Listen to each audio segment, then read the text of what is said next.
Hey everyone, welcome back to another season of Inside Indiana Overtime. I'm Alex McCarthy, as always, joined by our new contributing writer, John Bauernfeind. How's it going? Yeah, former IDS guy. Yes, John, do you have anything to say to the new audience?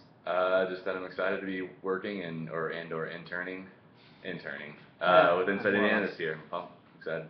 Yeah, it should be an interesting year. Obviously, football is getting started here. Basketball, as we learned, gets started October 25th with Hoosier Hysteria, which was announced during the football game today. But today was obviously about football. It was opening day here, kind of across the college football world. And Indiana beats Indiana for the second straight year. Indiana beats Indiana State. It wasn't quite the offensive explosion, or not even close to the offensive explosion of last year's 73-35 IU win, but they win 28-10 this year.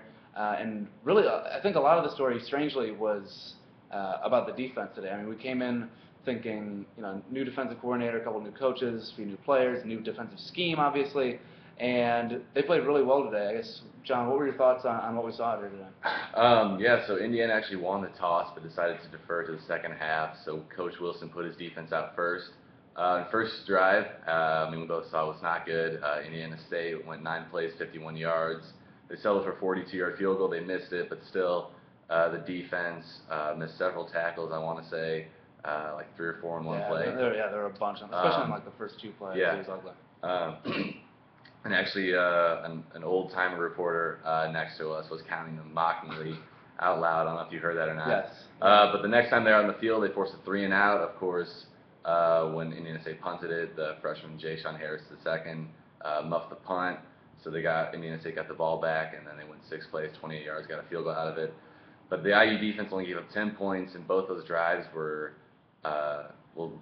Indiana State started on the 41, and they went 28 yards. The second drive was 16 yards for a touchdown. So no drive longer than 28 yards, I believe. They only gave up 170 yards.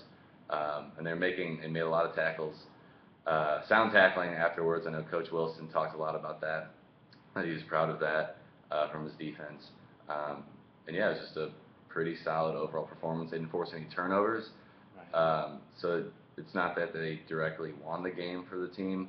But after the game, a reporter did ask safety Antonio Allen if he thought the defense could help the team win games this season, and he just looked at the guy and just said, "Yes, sir."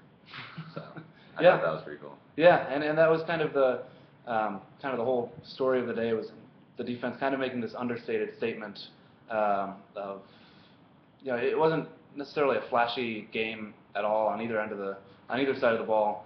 But Indiana did everything it needed to do on defense. I think like 7 3-and-outs. Yep. So we counted. And there were a lot of plays.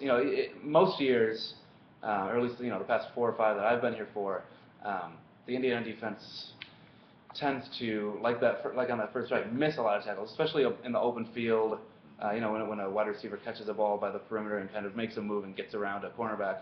A lot of times today, Indiana made huge stops in the open field, a lot of them on 3rd down, and it was kind of uncharacteristic of defenses we've seen in past years. So I think that's certainly a good sign, even if it is, again, you have to kind of take it with a grain of salt. Yeah. It's Indiana State, it's not Ohio State, it's not Penn State, it's not Michigan, it's not anyone who's Big Ten level.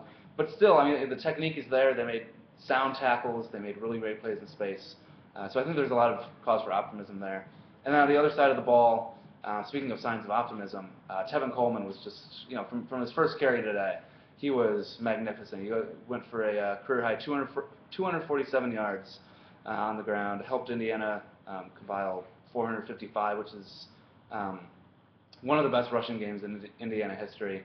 And it's the only time, because last year against Purdue to end the season, IU rushed for 401 yards. And this is the first time that IU has rushed for 400 yards in back-to-back games.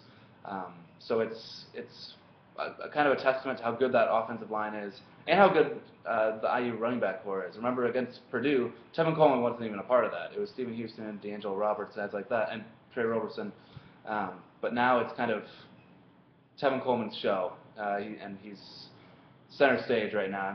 He was pretty much unstoppable. He scored twice, and both in kind of different ways. His first run was a 13-yarder where he just kind of muscled his way, beat a couple guys down, and dove into the end zone. The next one was a 73-yarder, and it was kind of funny. We were talking before the game, Yeah, You yeah. tell our, you can tell our Oh, audience. okay. Yeah, well, we were talking before the game. You know, John was like, "Okay, do you have any specific predictions of what's going to happen?"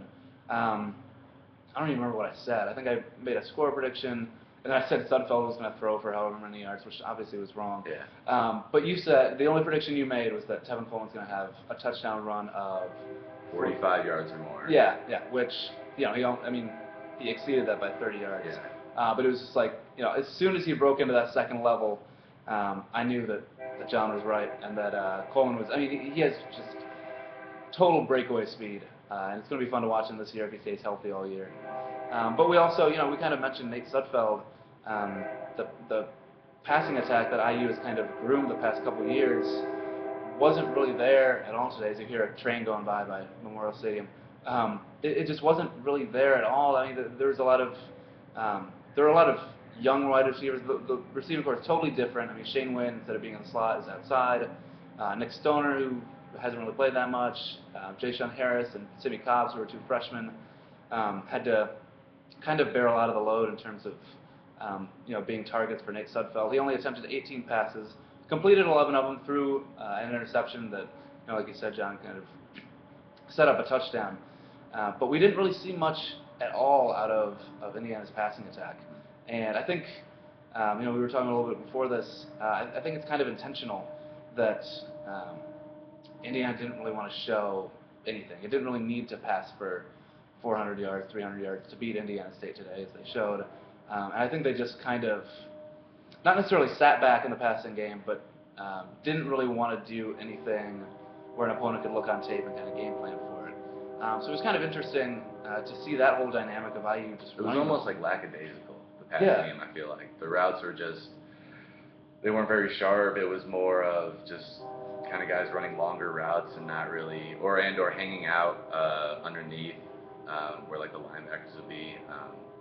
111 yards for Sudfeld, and for what this passing game did last year, that's not a lot. No, Not at all. No, it's bizarre, and maybe against Bowling Green in a couple weeks we're going to see a little bit more to it. But that's the next time we're going to see this Indiana team. They have a bye week, which is week 2, which is kind of weird, kind of early. But yeah, they're back in action in a couple weeks against Bowling Green. They're not here, as we were saying before we started here, until they play Maryland. Yeah. Which is the 27th, right? So September 27th. So it's almost exactly a month from now is the next home game that we'll see here. But we are going to be in Missouri, which is going to be awesome. It's going to be a really fun year of covering the team, even though there are only 6 home games. We'll be in Missouri. I think I'm going to go up to Michigan, things like that. And it's going to be a heck of a year. So obviously stay with us here at Inside Indiana. John, I don't know if you had any more takeaways from this game, anything like that. No, I think that's about it. I think we covered most of it. Yeah. It's it was one of the more, quite frankly, it was one of the more boring Indiana football games that we've ever seen. I mean, weather delay, not a whole lot of fans here.